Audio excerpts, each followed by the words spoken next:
ప్రభునందు ప్రియులారా, ప్రభునామమున మీకు వందనములు.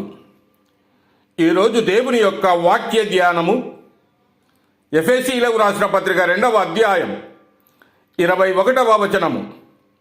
ప్రతి కట్టడమును ఆయనలో చక్కగా అమర్చబడి ప్రభునందు పరిశుద్ధమైన దేవాలయ మగుడకు వృద్ధి పొందుచూ ఉన్నది. దేవుడి మాటలు దీవించి ఆశీర్వదించునుగాక. గమనించండి ప్రియులారా, ప్రతి కట్టడమును ఆయనలో చక్కగా అమర్చబడి వృద్ధి పొందుచూ ఉన్నదని చూస్తూ ఉన్నాం. అయితే ప్రతి కట్టడము సజీవమైన రాళ్లతో ఆత్మ సంబంధమైన మందిరముగా కట్టబడుచూ ఉన్నది.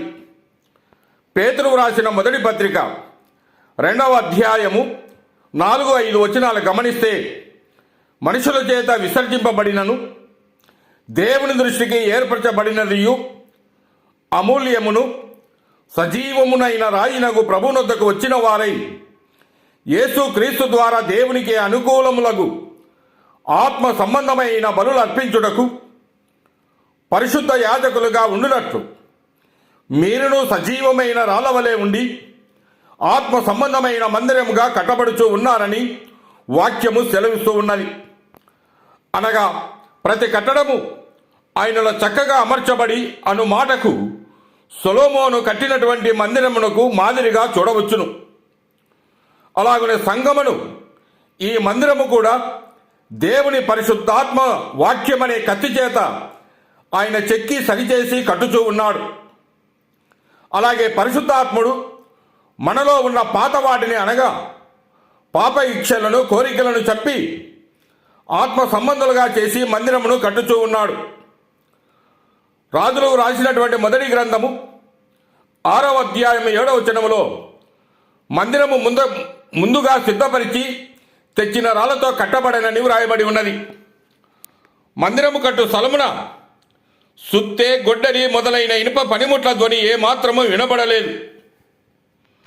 అలాగుననే ఆత్మ మందిరము దగ్గర మానవ చాతుర్యము గాని అల్లరి ధ్వని గాని లేకుండా కేవలము పరిశుద్ధాత్మ నడుపుదల వలననే కట్టవలెను. మరియు ఆ మందిరము ఏ భాగము విడవకుండా అంతయు బంగారముతో పొదిగించబడెను. ఎటు చూసిన రాళ్ళు గాని మ్రాణులు గాని కనబడుట లేదు, బంగారమే కనబడుచూ ఉన్నది.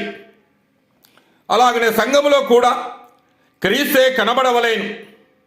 మెట్టుకు ప్రభు అయిన యేసు క్రీస్తును ధరించుకుని వారై శరీరేచ్ఛలను నెరవేర్చుకొనుటకు శరీరమును గూర్చి ఆలోచన చేసుకొనకుడి.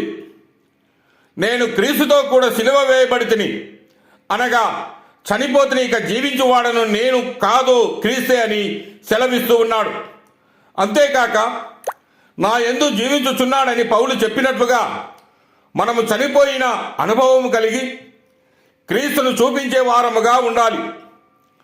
ఆ మందిరము పరిమాణ ప్రకారము కట్టబడెను. అలాగే సంఘములో కూడా దేవుని పరిశుద్ధాత్ముడు విశ్వాస పరిమాణమును బట్టి కృపావరములను గ్రహించి కార్యసిద్ధి కలుగజేయుచున్నాడు. కనుక ప్రియులారా, సంఘమనే మందిరము కూడా అన్యజనుల ప్రవేశము సంపూర్ణమగు వరకు కనబడుచున్నది.